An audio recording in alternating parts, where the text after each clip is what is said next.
Thank you very much for inviting me here today to speak and to give an inaugural lecture. And as John alluded to, I've had the pleasure of being a professor in both the UK and Sweden. So in practice I've done some inaugural lectures before, so this will be a case of either reaching a plateau or peaking too early, and I'll let you decide what you think by that. But ultimately what I wanted to say is that I'm absolutely delighted. I came to Bournemouth University because of the fusion strategy that it embodies, and also in particular because it has an outstanding disaster management centre, which I'm very privileged to be part of, and in many ways are joining a successful ship which I hope to steer in new waters alongside the ones that my colleague Richard Gordon has done so well in the past. So I very much look forward to making a contribution to the development of the research and professional practice of the centre. And for me, just to reiterate, in many ways disaster management is in many ways the epitome of the interdisciplinary idea. Disaster management as a field, in many ways, has imported, because of the nature of the disasters are a comprehensive phenomenon, then it has drawn from works from engineering, from business studies, from political science and international relations. In practice, studying disasters is interdisciplinary by its nature. It's part of studying disasters. And equally, as I'm pleased to see in this room, the practitioners that are sitting around involved, the engagement with practitioners, splitting the loop so that some of the things I think about, and fellows in the Disaster Management Centre, and the training that we do, has a reaction embodied in the practitioner world as well. So for us, disaster management is in many ways the embodiment of an interdisciplinary relationship between practitioners of different backgrounds and academics. What I mean by that, it's part of doing the business of disaster management as well, and I think that's important today. So what do I intend to do in this lecture today? And I'll have to walk across because I need to pick that up. Broadly, I would like to do a number of things. Firstly, I'd like to set the scene, and in practice, the important thing to recognise and to illustrate the interdisciplinary nature of what I'm going to talk about today is to, well, where do we think about disaster management?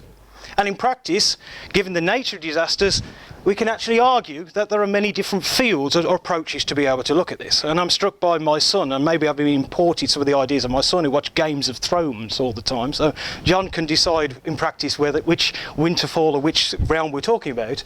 But in practice, what I would argue that there are 5 realms of disaster management. And those 5 realms in practice embody different types of approaches of the way that we look at studying and doing the business of disaster management. So what I'd like to do really is just to reflect a little bit about that and in practice to set the scene for the discussion about the relationship between innovation and integration in disaster management, which I'm going to talk about in a moment. Well, for those people who are practitioners in disaster management, then one area is of course the emergence of a school of emergency and now disaster management itself. And broadly you would say that this body of work, this approach, comes in many ways from the civil defence heritage of disaster management and emergency planning, and has incorporated things from business and public policy. Alongside that has come engineers who always talk about integrated emergency management systems. And what we're arguing here in practice is that one school of looking at disasters is to see them as emergencies, as systems, and in practice as an integrated approach to the way we look at this. So in practice, when we look at this, we could argue that emergency and disaster management is one school, one way. And broadly, alongside that, you have risk management, which broadly comes from the areas of finance and accounting, and is broadly about trying to assess the ideas of how we assess risk in management itself. And finally, you have my background, which broadly in the last 20 years from political science and international relations has come the emergence of what's called international crisis management. And here we're looking at notions of governance, about how you set up systems of governance to manage crises. Now, the important thing to recognise when I just allude to those 3 very simple concepts is that broadly you could argue that these are what I would broadly call outside-in approaches to the way we look at disaster management. And what I mean by that is that broadly these are the way the subject are often the resilience managers. They are actually the emergency planners themselves. And the important thing to recognise here when we talk about this idea, this outside in, is that broadly the study is an understanding that there's a difference between different types of disasters, natural, man-made, between tsunamis and hurricanes and health outbreaks like Ebola, and even man-made crises, be they financial ones like in 2008 if it's in the area of crisis management, or in practice alongside that you could talk about the notion of war and the Ukraine, for example, as an example here. But what I'm trying to leave you with is a very, very simple idea. And that broadly is that when we look at this type of studying disaster management, the important thing to recognise is we see that there's a differences, that the disasters are specific. And the impacts, who deals with them, are generic. So in practice, emergency planners are dealing with specialist emergency systems set up to allow for interdisciplinary cooperation and interagency cooperation. But the important thing to recognise when we talk about this is a very, very simple point. That broadly, whether it's tourism or IT or industry, it's a generic impact, and what is specific is the different types of disasters. And that's the idea that the outside-in approach, that the outside impact may be specific, but the inside impact is generic because it affects all these different types of industries and entities in much the same way. Now, I don't say whether that's right or wrong, but that's broadly what we're talking about here as a way we would understand the practitioner dimension. Now, hold that point. Our fourth approach here, the fourth realm, would be what would broadly be called the emergence of resilience as a concept. And resilience has really emerged as a phenomenon, as a concept, as a mindset. We all do resilience, both from the human level of the individual, and it's about managing the notion of managing disorder. And allowing for people to become resilient and to bounce back and bounce forward in many ways to change. So at the heart of resilience, at least from my perspective, is the notion that you never return back, you never bounce back to the position you were before. Resilience is about constantly bouncing forwards.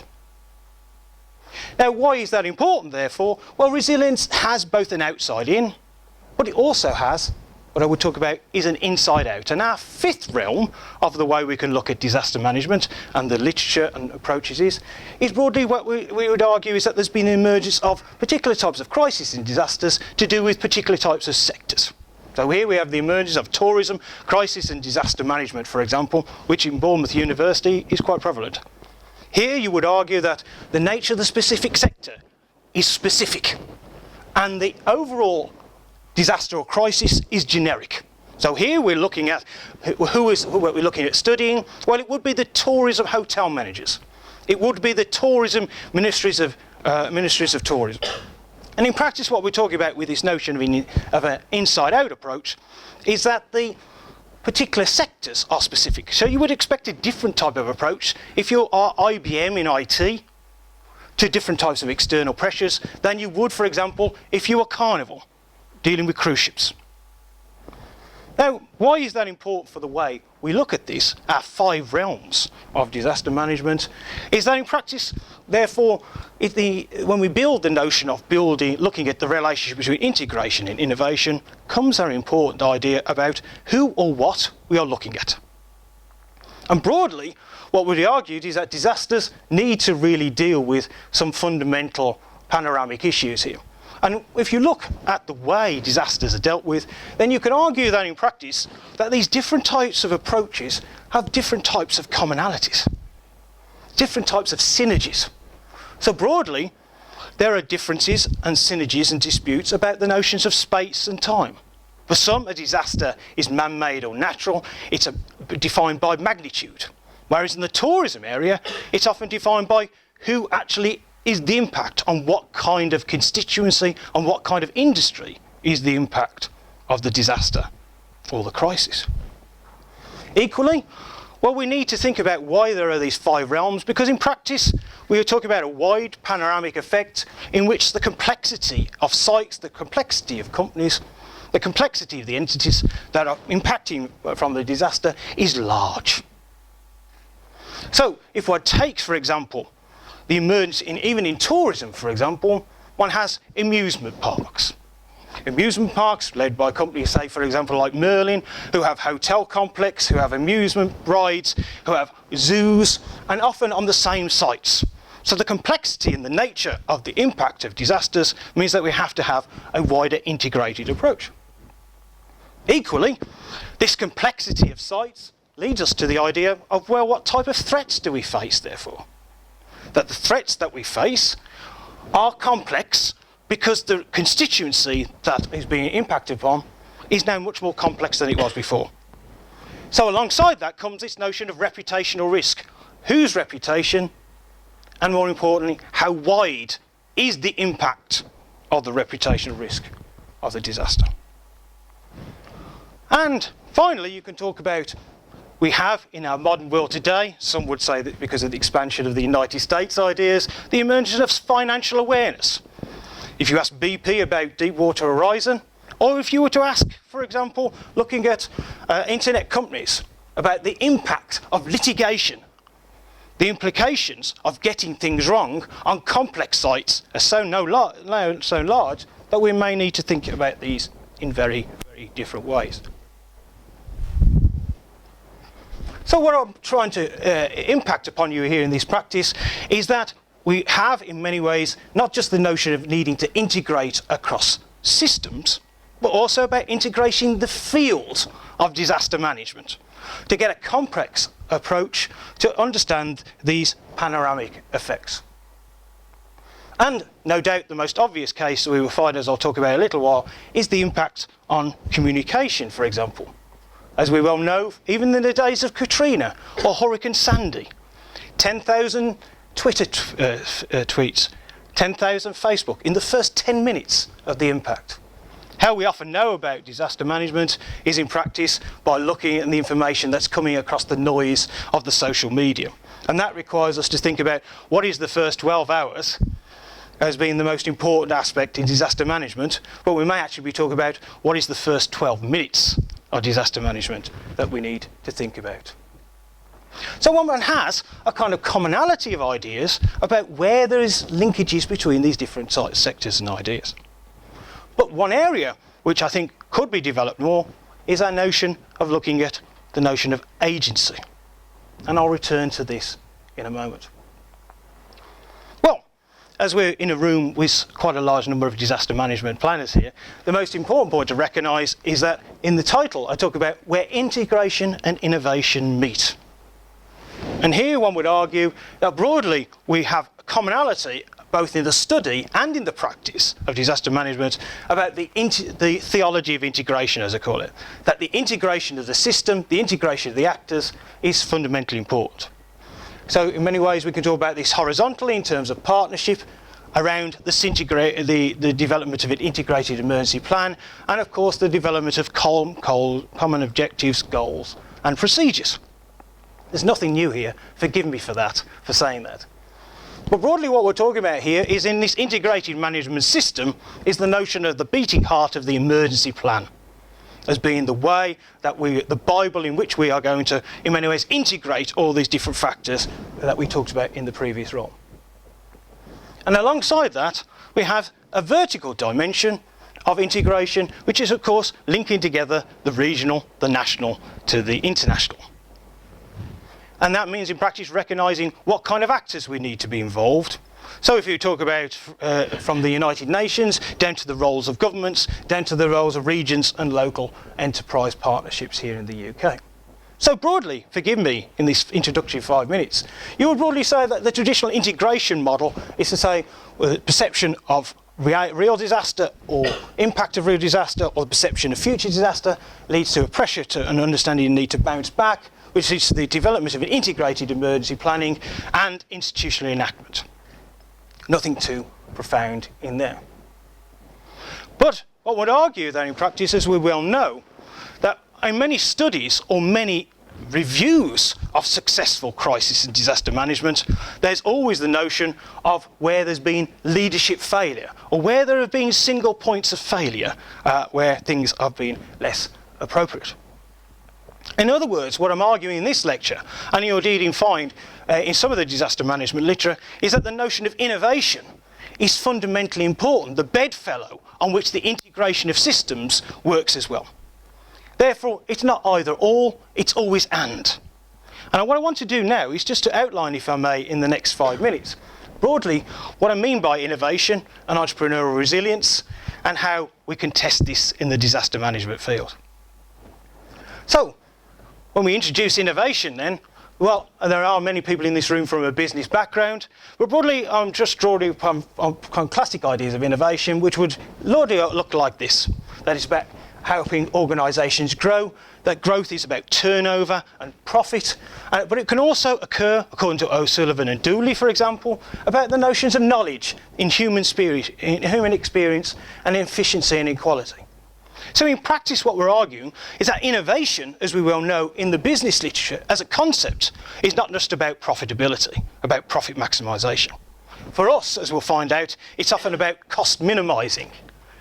And therefore there's a human dimension, and of course our colleagues in cybersecurity here with their MSc in human factors will illustrate even in the cybersecurity world there is a human dimension. Is there? Maybe. I hope there is. But fundamentally what it seems to be important here is that we're arguing that in a traditional notion of innovation is the notion that innovation is not just about the notion of money or profitability, it can also be about the notion of human experience. And alongside that comes the process of a changing, broadly innovation is about introducing something new. Now, that is important for us when we talk about in the future that the usual way is to talk about products, processes, services in any organisations. And more importantly, innovation can happen at any level. So excuse me for the business world, sitting here amongst us, but broadly, that's a traditional notion of innovation. But broadly, if we're assuming that bouncing forwards in disaster management, that you never really return to where you were before, that you will actually always need to move forward as part of the response, then are you by its very nature involved in innovation? If that's the case, then innovation and the testing, the measuring and the training of innovation is at the core of what we think about integration. Therefore, here is the notion of innovation being as important, not more important, but as important as the integration of management systems. Because ultimately, when the chips are down and the emergency plan may fail, it's the innovation that may pick up the slack. Now, David Alexander said to me, and more importantly in many of his writings, has argued, well, fundamentally, the key to emergency planning is that it's a skeleton. It's there to set out the broad objectives, the goals. But broadly, it's to allow the players to fill in the gaps. And the filling in the gaps is part of what I would call entrepreneurial resilience when we talk about disaster management. So, but I mentioned the word entrepreneurship. And in the business school amongst us, they would have is there a difference between what we mean by innovation and entrepreneurship? I'm a lecturer and a studier of entrepreneurship, not of innovation. Can you tell me what the difference is, please? So in a sense, I'm not going to do that. I'll leave that to the expert in the field in business studies. But what I would argue when we talk about disaster management, there is one core factor of entrepreneurship that is of major interest to us. And that is fundamentally, as Harvard professors way back in 1975 have argued, that entrepreneurship is the pursuit of the opportunity without regard to the resources currently controlled. So in a sense, entrepreneurship is about going beyond the plan and actually spending money that you don't actually have, or actually being involved in roles that you may not actually see or be involved in that way. So in practice, our notion is that we are illustrating that with innovation comes the notion of something new, about operating at different types of levels, but entrepreneurship is allowing us to be flexible, to fit in the system and beyond the system. And I'll return to that in a moment in each way. So neither innovation nor entrepreneurship is monetised or about profit maximising. If you're saying that innovation or entrepreneurship in disaster management is about making money, then you'll be hounded out the room. But what it is about, it's about cost minimisation. It's about reducing the cost of the disaster and maximising the effect, and therefore providing the value added that we are interested in. And therefore, this notion of innovation and entrepreneurship provides us a way of a wider array of measurement factors, which includes the human dimension. And fundamentally, it's linked to the notion of change. That entrepreneurship and innovation is about understanding the particular zone of change that operates whenever a disaster or a crisis comes to pass. Now, okay, I sound like I could have been a strategic manager for IBM. I'm waiting for the call. Of course, John Fletcher will say, well, he wants me to work with practitioners, so let's see if we can get big money contracts and I can get involved in a strategic management tool and all those kind of aspects and bring it back to you in that way. But, okay, what I'm trying to say is that this is not a theology of innovation, but what you broadly say, in the world of emergency management, the value added of innovation has already been recognised. We see it, for example, about understanding when systems fail. Reviews of 9/11, reviews of Katrina, reviews of Deepwater Horizon. We usually see it when there's a negative impact and there's a need to play what's often called the blame game, to blame someone for the failure. But ultimately, you could argue that innovation traditionally has also been about technology, it's about patents, it's about copyright. And you can argue that we see that in the disaster management field. Both myself and Richard are involved in discussing with companies in relation to drones. And you will see a classic picture here taken where there's a flood in southern England. Call out the drones. Indeed, there's a new project for NERC, for the National Environmental Research Council, which is about modelling drones so that they could be there in 12 hours deciding where the water is. I think if you ask the people, they know where the water is. But fundamentally, here's a way of understanding that we need additional factors about understanding drones. And here is our classic picture, and if Hong Yan Wu was in the room, he would get very excited here about the notion of robotics. Robotics, the use of tech, new tech, is constantly something that it appears in the disaster management field. So if you talk to crisis business companies, like Steelhenge or Rescue Global, they're constantly being presented with new tech, new ways of finding where the casualties are under the bundles of rock. But for us, innovation has to be a little bit more about that, because it's about bouncing forwards. Now here you have a classic picture taken in Japan, post-Fukushima. I won't make the point about, well, is the snow due to the radiation or not? I'm not sure about that, but what we see here is our classic notion, well, this may be for us a policy entrepreneur, an entrepreneur, the one guy standing alone, filling in the gap when there's a nature of an ongoing and continuing crisis. And how does that lead to innovation? Well, over time, it's led to the creation increasingly of human resilience, community emergency response teams, where the communities do it for themselves. And that means that, as many people in this room talk about in their resilience forums, the role of the emergency services is not just about first responding, it's about guidance. It's about managing and articulating and guiding the resilience of others. And equally, you have a classic example here, which is often used in the literature in IT, for example, in relation to financial crisis. Here's our entrepreneur in disaster management. He's the guy standing up, taking responsibility, building resilience in the system. And here we have one of them, Judith Brown, the president of Rockefeller, who was involved in one of the major reviews. What we've learned is by building resilience, cities can prepare for the next disruption. About systemising entrepreneurship and innovation in the plan. Now, there's some advantages in doing that, of course, as we know. And we know that and when we talk about the literature, the way it's studied in disaster management, that people like Pelling and Deal from International Disaster Management have recognised that disasters change existing structures and provide opportunities for change. They act as catalysts for action. And there's nothing particularly profound in saying that. But what I'm recognising is that within the study of disaster management and within the practitioner field of practical entrepreneurship and innovation in disaster management, there's something in it. But if that's the case, then how do we try and move this forward then? And broadly, what I've been involved in is to look at and argue that in practice, there are bodies of literature which need to be integrated in crisis and disaster management, which gives us more tools. Not the only tools, but additional tool sets to understand innovation and entrepreneurship in disaster management. So from my background in foreign policy analysis, which was about training foreign policy makers in disasters and crisis, from the Cuban Missile Crisis, I'm not that old, all the way through to Iraq and British examples, it was argued that there's a classic body of literature in foreign policy analysis which is called painful choice literature. And that's broadly saying is that you don't get change because of a vision of change, you get change because the existing system becomes too painful to bear. So the entrepreneurs are the catalysts which allow the pain to become an opportunity.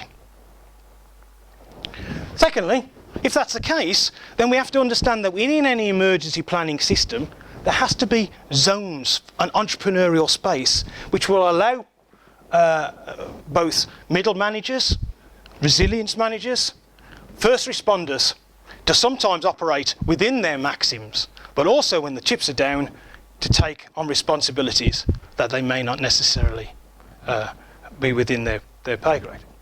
In other words, policy entrepreneurship can bend and shape the rules of disaster management at critical points in time.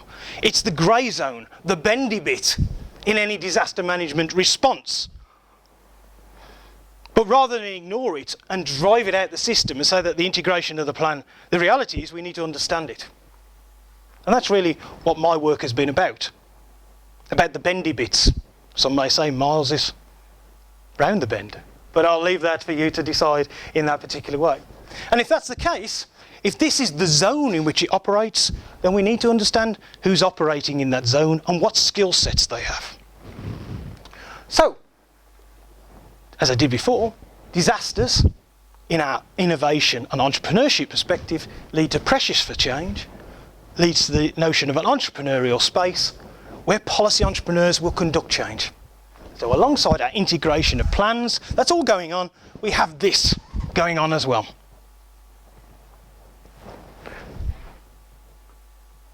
Now, okay, that's fine. We talked about, I've whittled on now for a good half an hour in terms of, well, what is this then? What is this relationship between integration and innovation? But how can we see it then? How can we see it? Well, broadly, you can see it in three ways. You can see it as a web of practice, as I would call it, in the notion of the role of strategies, in strategizing. So alongside the emergence of our emergency plan comes in practice the notion of resilience. And resilience is about defining within those goals strategy and vision. We see it in the organisational processes, we see it in the applications of data, we see it in technology. In other words, we can see entrepreneurship zones in most aspects of emergency and disaster management planning. But sometimes it's not that important. We don't really need to understand that in that way. So we see it in terms of strategies. Hold that thought. We see it in terms of communication. And of course, as most people in this room have dealt with emergency responses or emergency issues, the communications message, keeping control of controlling the noise and architecting and managing the voice is what most emergency planning organisations are most concerned about. We have, of course, moved from a CNN world of 24/7 television where, reporters are on the back of tanks in Iraq, all the way through to, well, we don't need CNN effects. We have social media, we have Twitter, we have those aspects. And in practice, the victims of the disasters are the people who are tweeting these aspects on the net. I haven't quite got the long sticks, but they're working in those ways. Now, I'm not saying whether that's good or bad, but what it means, it's a challenge for the way we think about the velocity of the communication message of disasters.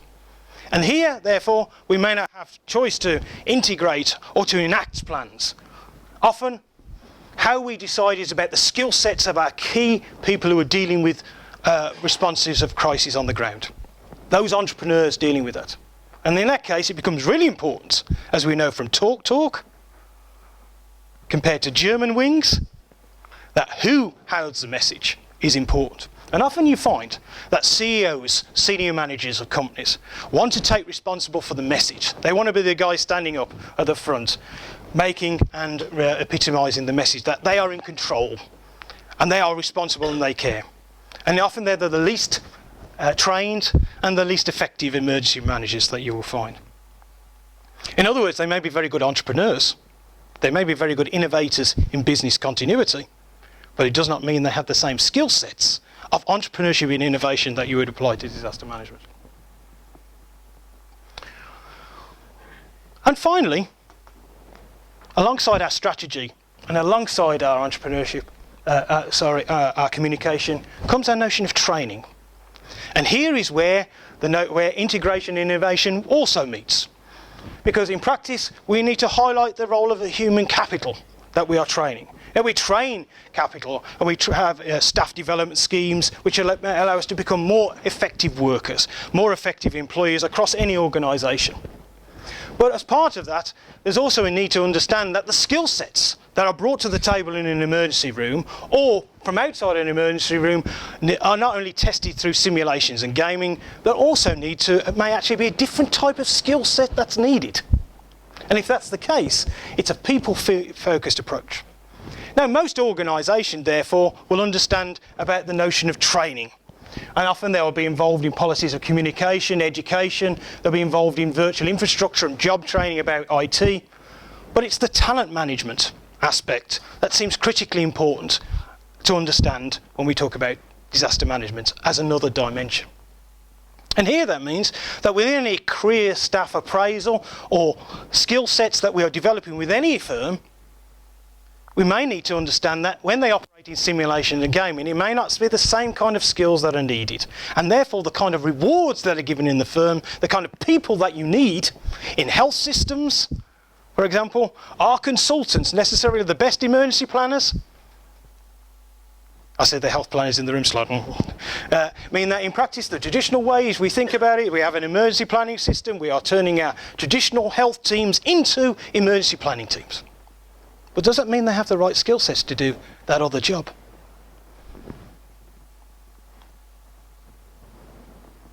So, if that's the case, then what I've argued in this short time is to illustrate why we think about innovation and integration in that way. And if that's the case, what we're arguing is that we're trying to test, in many ways, the difference between rational and cognitive approach. In other words, in any crisis and disasters, people make entrepreneurial shortcuts. They screen out choices on the basis of the information that they have right at the start, and therefore often make rational choices or irrational choices on what they have left. And here in practice there's nothing profound in this. There's a whole body of literature in psychological analysis which tries to the idea of shortcuts and spotlighting. But shortcuts and spotlighting is not a bad thing in disaster management, it just needs to be understood. And that in many ways is the way we need to think about this. And that's a way of understanding the emphasis in the way we look at this. So I'm conscious now that I'm starting to come to the end of my time here. So I want to really just illustrate this by, well, Lee Miles, as a professor, may talk a good academic game. He may be involved in some good academic discussion. But can we bring this to the practitioner world? And John was very kind in saying that I've been involved in quite a lot of interaction with, if you like, companies about how entrepreneurial resilience can be understood and tested. Well, broadly what we're arguing is that within entrepreneurial resilience is the idea that we have policy entrepreneurs.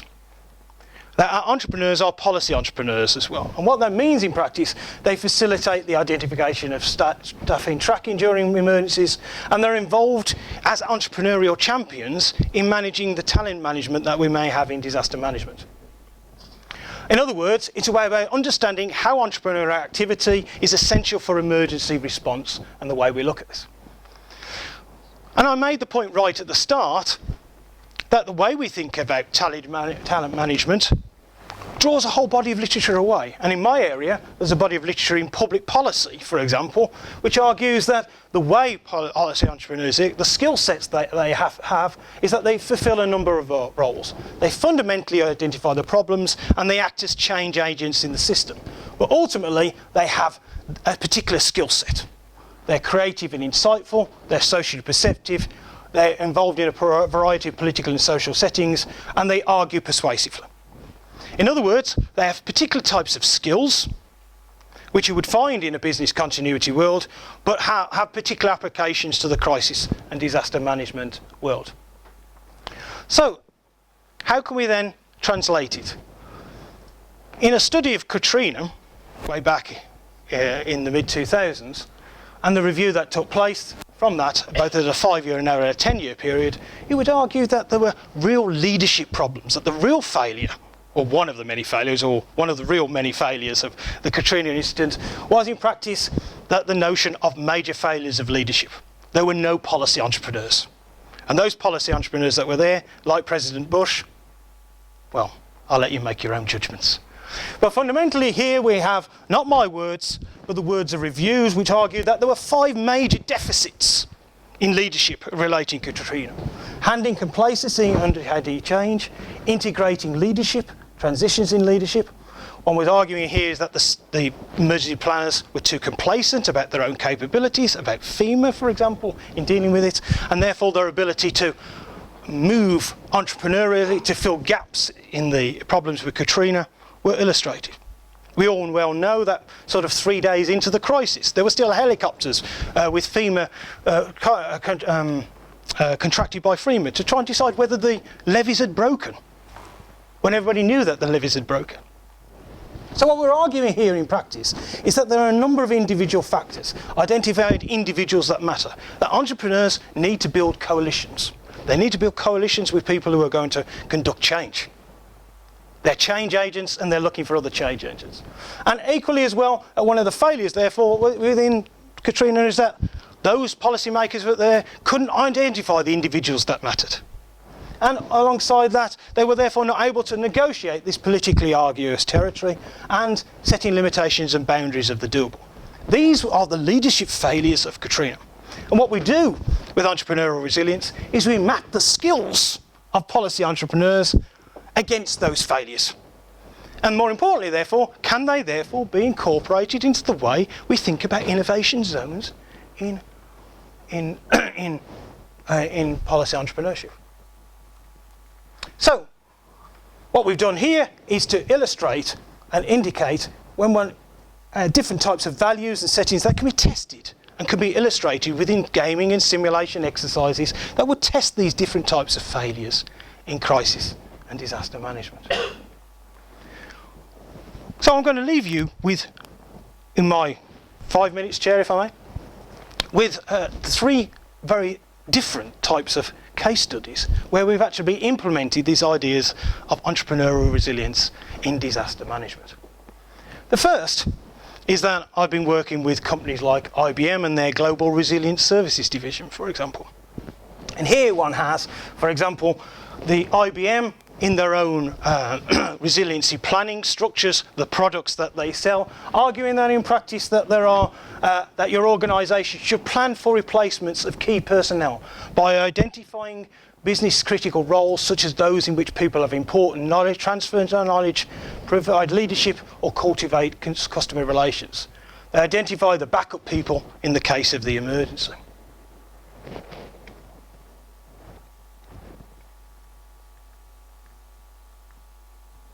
Equally, in their most recent development, they've set up 7 essential practices of resiliency.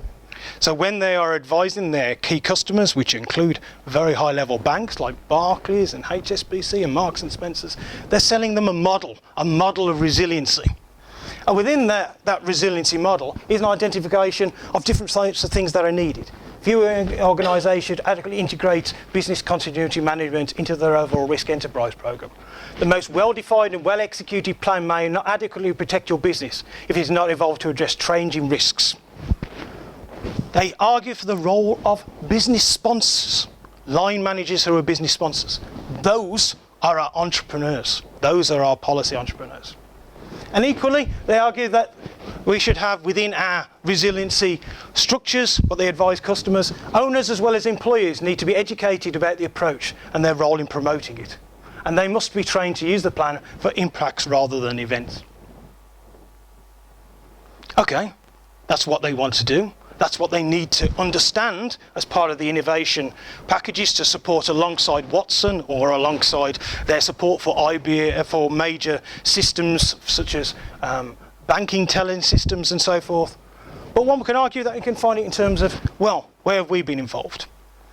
Well, my work in the BUDMC has been involved at the strategic level. I spoke at various client forums, for example, with their top CEO managers, about how you can strategically build in entrepreneurial resilience, the innovation side of any good integration of emergency. When we talk about simulations and gaming, any good disaster management training, as Richard and myself will no doubt agree, involves gaming and simulation. And if that's the case, we need to map those skills so we can understand who's doing what and when, as we would understand, but who are the entrepreneurs who have those additional crisis skill sets. And thirdly, in the IBM, they're starting to build that into their young professionals training scheme. So innovation and entrepreneurship is not just about business continuity, it's about, for us, crisis and disasters. Because if it goes wrong, they need people who will be involved in stepping up to the plate, who will stop the disaster from happening, and ultimately could mean, as we know from Volkswagen, huge litigation if things go wrong. The second case study I've been involved in recently is we've just secured a new project called Hotel Resilient, and that's funded by the Global Initiative on Disaster Risk Management and is part of the UN ISDR framework. And here we're involved in a project where we're setting out guidelines at the international level for the hotel sector. And that involves looking at multi-hazard risk management, the traditional way we would look at certification, from fire systems all the way through to evacuation planning.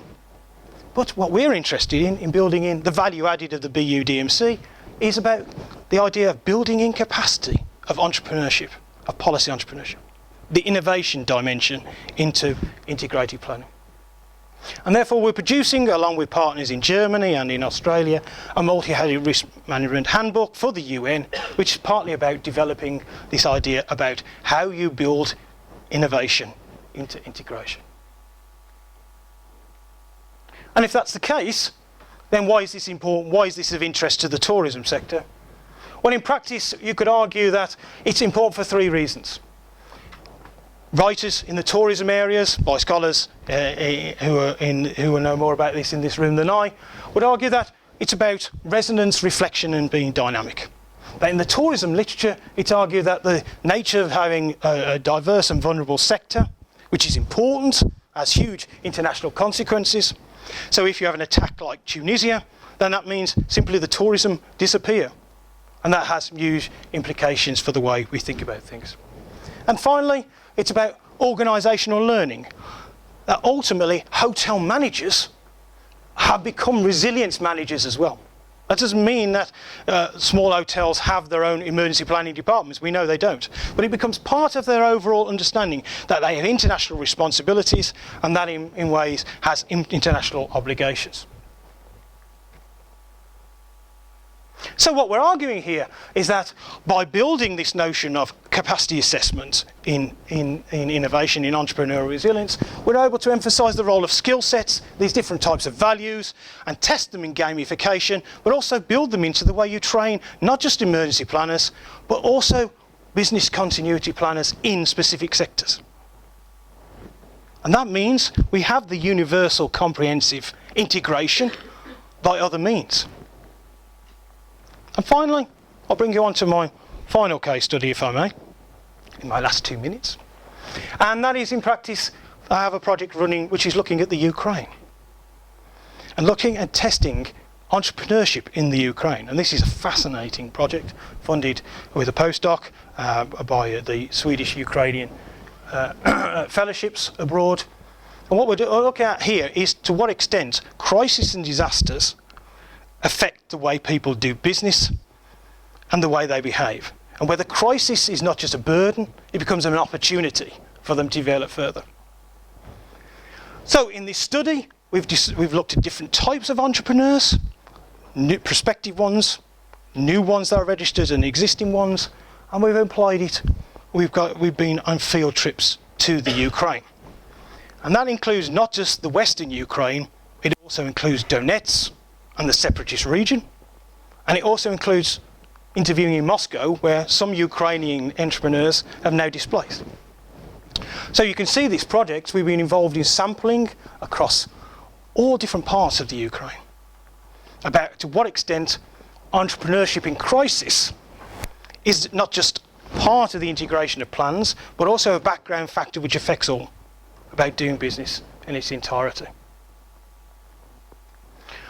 So we've been, not me, I should say, but to Donetsk, across the borders. We've had focus groups in Kharkiv. We've had interviews in Lviv and outside, and in Kiev. We have a comprehensive picture about the role of entrepreneurship in long burn crisis in the Ukraine. Now this is important because 70% of entrepreneurs of the sample are displaced. They're not doing business where they were when the crisis came. And if a crisis is long term, then so what this means in practice is that we need to understand that there may actually be additional long-term skills that are needed. Because the entrepreneurs sector becomes important for the way we think about disaster management and crisis management in these long-term areas. And what we found when we look at the Ukraine is two things, and I'll end on that point. That agency, the entrepreneurship dimension, becomes even more important in long-term crisis situations, when the disaster plan and even the institutions and structures of the state start to become much more problematic. And therefore the notion of growing awareness of public and private interaction in disaster management becomes important. What we find, for example, is that in the hotel sector, for example, then entrepreneurs have filled in the gaps created by the lack of infrastructure. That new hotels have started to open in Kiev, in Lviv, even in Donetsk. One opened this week, a new hotel in a war zone to fill a new opportunity, a new gap, and more importantly, to fill a new capacity for crisis and disaster management. Where do our displaced people come? Where does the international community go when it wants to operate in these regions? And these capacity aspects are important for the way we think about innovation, because the innovation of disaster management also becomes an innovative opportunity for people to take advantage of the disaster management. And that in itself is a very hard thing to understand.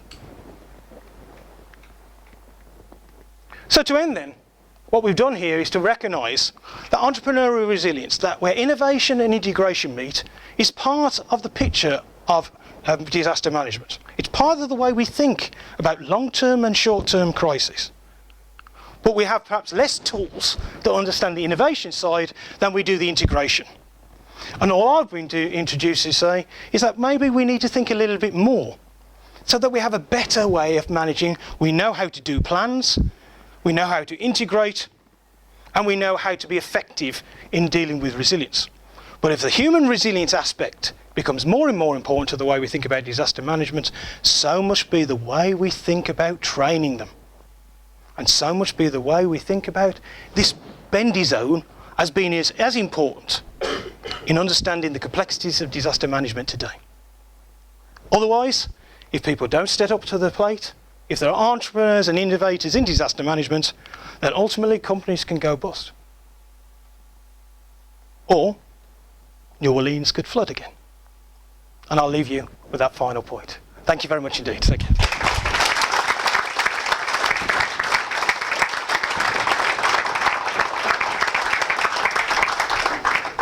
That was really good. I'm going to use my position and I'm asking the first question before I throw it over to you. Is there any research in terms of the nature of the entrepreneurs that fill that space?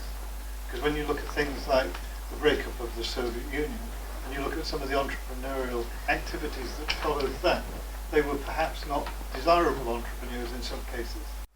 That's certainly true. That's certainly true. If I may just move back one.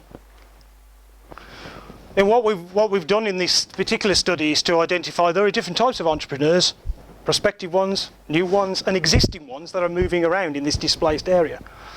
The displaced ones are the ones that are the most interesting, because they will actually allow the system or the disaster to be managed in the short term.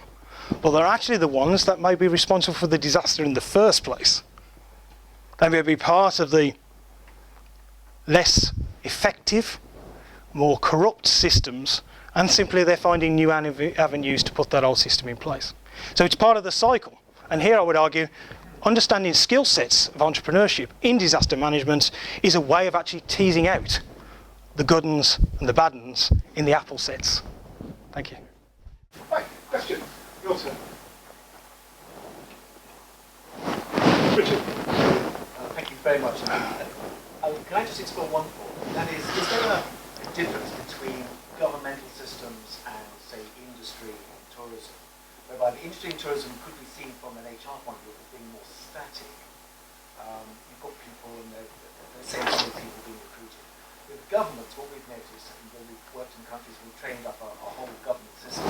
Then they have an election, sack the whole lot of them, bring a new bunch of people in, and we've almost gone back to year zero. Would you say that your model fits those two different approaches? Right. Firstly, I concur with your observation. I would say that that's certainly true.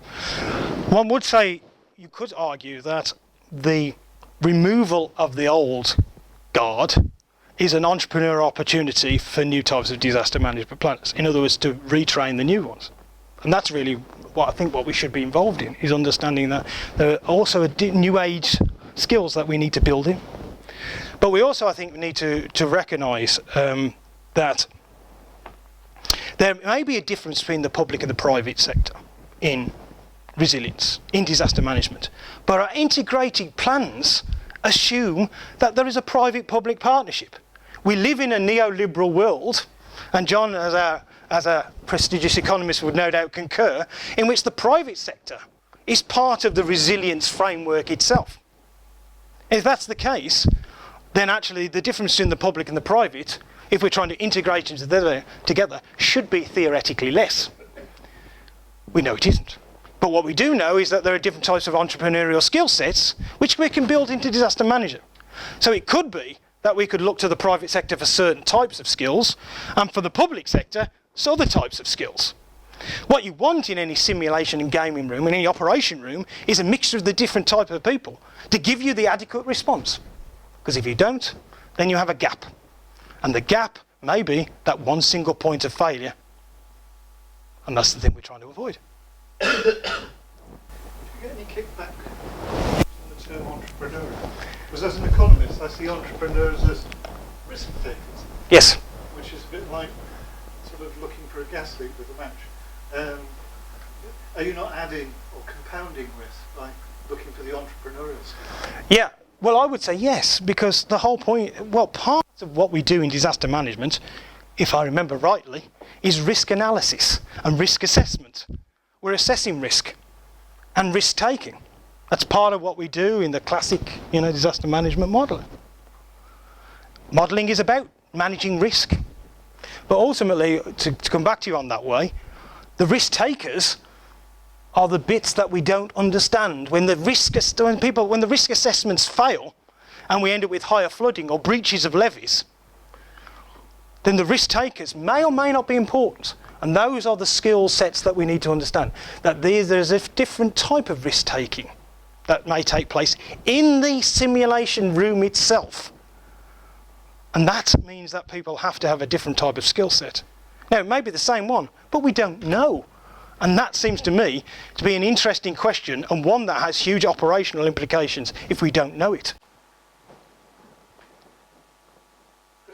Hypothetical scenario disasters that we've got an aspect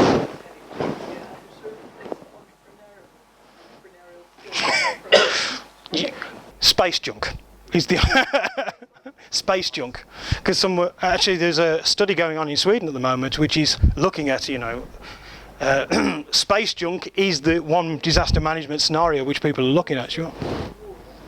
Yeah, but also simply the cost impacts upon all the space stations and all the rest of it, and on astronauts themselves.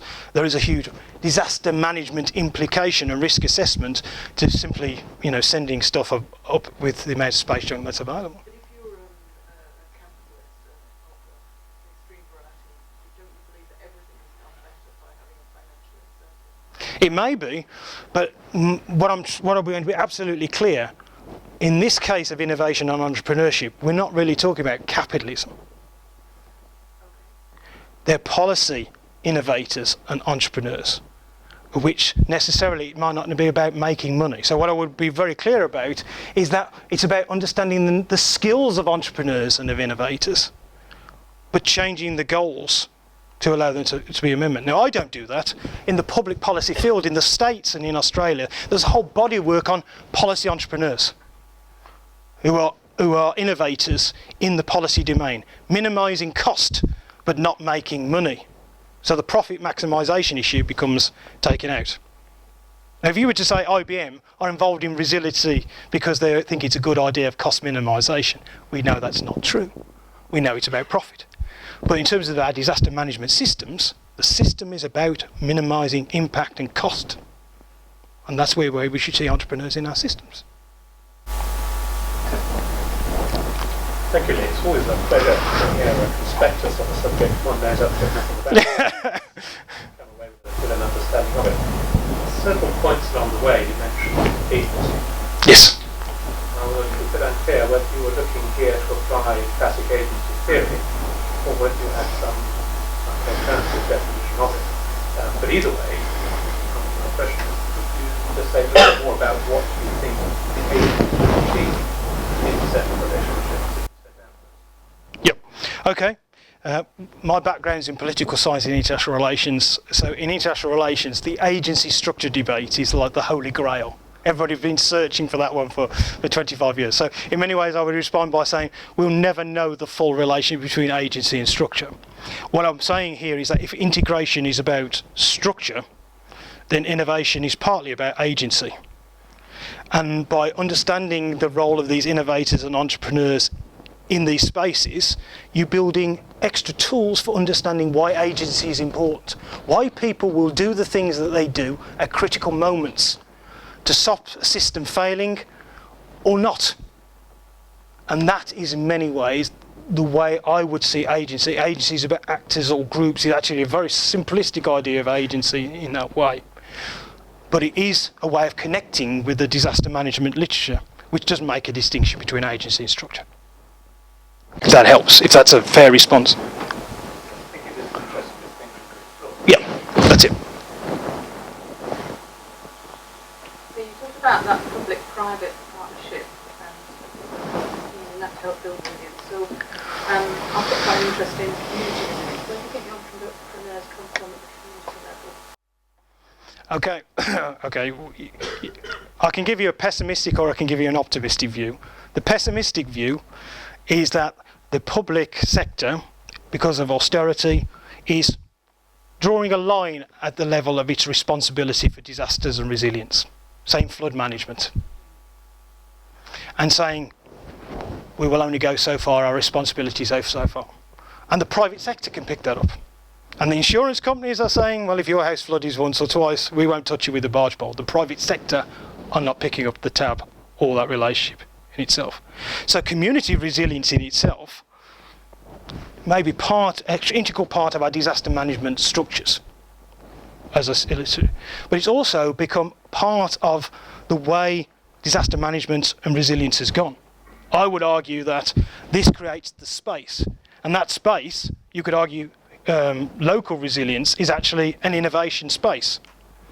It's up to the individual people whether they take advantage of that, whether they redesign their houses so that they live upstairs and have their bedroom downstairs, so that when they know they get flooded, most of their belongings and key stuff will be upstairs. But is there any way for business to get involved without necessarily it being financially lucrative? Okay, yeah. Now that's a different question, Karen. If I may ask, if I might come back, I understand what you're saying. In other words, what you asked me initially about whether individual resilience or community resilience was a key to entrepreneurship. Yes, I would argue, but it's up to them. It may not be. Whether business will play that role, well, business is profit maximising.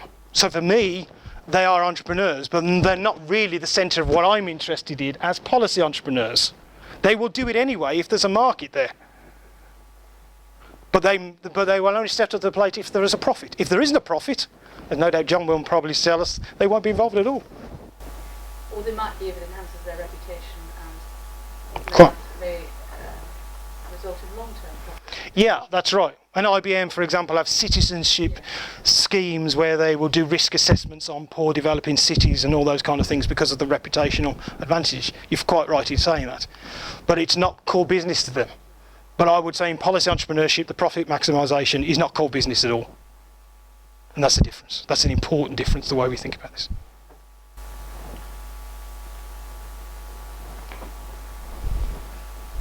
I'm relating your entrepreneurship and crisis management to the case of Libya. There has been quite a lot of turbulence change in government. Now there's discord between division in government and businesses flying away because of ISIS. And Libya is now in a failed state. And you have the Arab Spring taking place from 2010, and so now there has been no positive outcome in terms of citizen democracy or whatever that we actually call it for. And the political system has broken down, the business system has broken down. In situations like these, how does the community of people that are trying to help these countries bring about change through entrepreneurship? Do you see a way for entrepreneurship to actually bring about real change that young people wanted to happen in these countries, couldn't quite achieve it or materialize it because they didn't have the skills?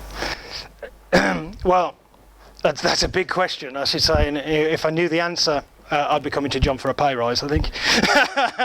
but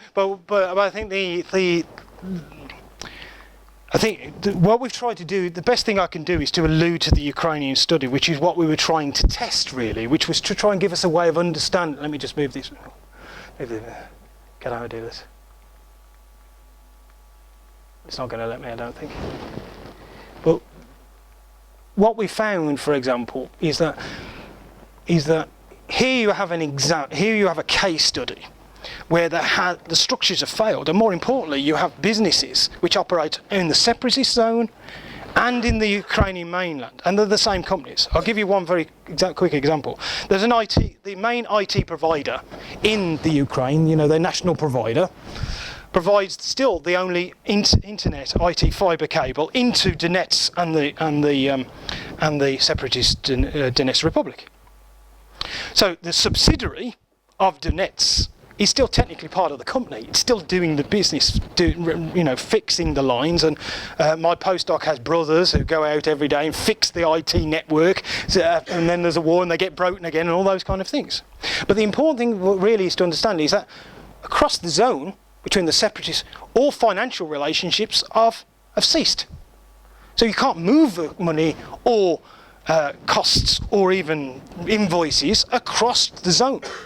So every week, for example, the company that involved in Donetsk literally physically takes cash, drives a car across the border and puts it into the bank accounts of the main company. Why? Because it's about maintaining the critical infrastructure that you need to maintain the integrity of the unit. Because basically for Donetsk, the IT network is not a luxury, it's their only way of contact with the outside world. So that relationship, that crisis disaster management system has to continue to operate. But it operates not because there's an integrated plan of interinstitutional cooperation, but because there are policy entrepreneurs who make the system still work, who turn the wheels. Equally, you can talk about hotels, new hotels operating to fill the gap by the international communities on the borders involved in monitoring. They have to be placed somewhere. They become part of a disaster management market. Now, is that the answer? I can't say in the case of Libya because it's much more complex and the factors, and we're not saying that this will solve the problems in the Ukraine. But if you are continuing a long-burn crisis and you need to understand how disaster management works when things are tough, then ultimately, beyond emergency plans, then you need to understand the bendy zones, the grey zones. And all I'm saying is that the ski sets provide us a way of understanding that these entrepreneurs are where you may find the future disaster managers of the future, Or, in practice, they are the disaster managers on the ground today. That's two questions.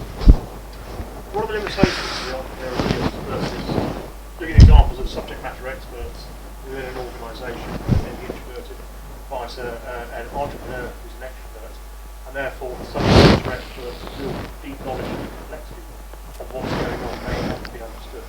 If you're on a Virgin Atlantic aircraft, Sure. it's not to go wrong, you don't want Richard Branson bouncing in, saying how to fix it, you want the pilot who's the subject matter expert to deal with it. So have we mapped out what those sort of limitations are? No, but we're trying to. To come back to you on the question, you were basically saying that your entrepreneurial planners, the experts, if we know from psychology, for example, that if you have groups of experts, you have potential for groupthink failure. Groupthink is all over crisis and disaster management assessments and the way we do it. That the experts become too chummy. The interactions between the experts become more important than solving the crisis, in simple terms. And that means that expertise, it may be what you need, but they may be part of the entrepreneurial skills, but they may not be. You may need the entrepreneurial skill sets, the communicators to open the doors, the coalition building and all the rest. And in that sense, what we're arguing is therefore this is just a simple value-added toolkit. It's an additionality. I think it's important in organisations, like complex organisations, like ones that a lot of people work with, because the complexity of the nature means we can't really plan for everything. And we assume that the plan is going to always not be a skeleton, then we need to understand how we're going to manage the skeletons in the cupboard. How do you empower these people? I'm asking this question because my experience students able systems usually have a leadership that's usually very push forward some people's skills when there is a lot of 2 points. The first point is that I'm not necessarily sure whether the strategic gold, planners are necessarily the best innovators and entrepreneurs in disaster management. Often it's the middle ranking staff, or actually the operational level, the silver or below, that actually become as important in this. Because actually when there's a failure at the top of the emergency plan, when the coordination breaks or comes under stress, then as we know from most operations rooms, they are actually not in control of the situation. They're relying upon all these communication. They're making best guesses on that break. And if there's a breakdown in the system in that level, then it's the middle manager areas that so for example in IBM, it's the young professional scheme where they're thinking about building these crisis aspects into, because those are the way you build them up as different types of skill sets and make them IBMers, or you make them whatever company it may be. They become part of the ownership. They buy into the identity of the company or the agency or the university.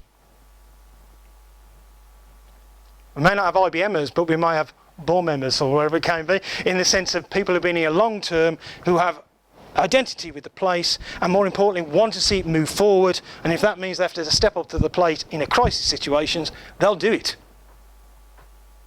Even if they maybe have problems with accountability or blame later on. Does that help? Although I said only two, there is someone who's been particularly patient. So this is definitely. I mean, to be honest, it's a similar question. How do you identify that capacity within an organisation, and how do you improve it?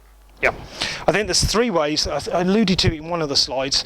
There's three ways in which you can do it. The first is that you build it into strategizing, that the institution or organisation recognises that this needs to be part of the way we train people.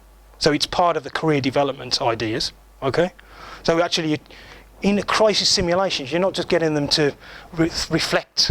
You're actually recognising that these guys were going to be very useful to the way the company will actually deal with crisis and disasters in small areas.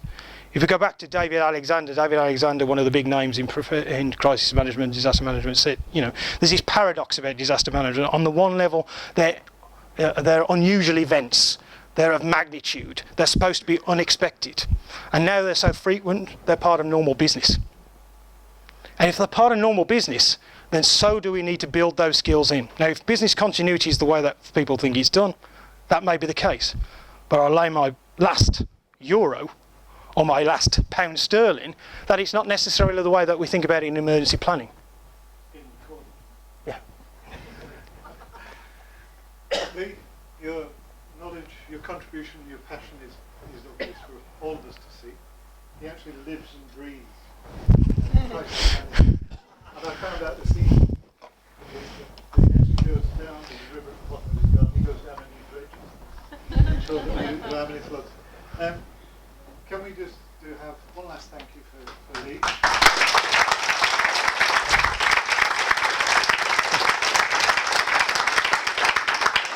And can you join us in the next room? Drinks and networking and just ask you more. One announcement, if you're interested in more of this, we have a short course on entrepreneurial resilience in crisis and disaster management, a one-day course which will be launched in May here at the university. So if you want to find out more how to integrate it in, then please contact the BU DMC and the university.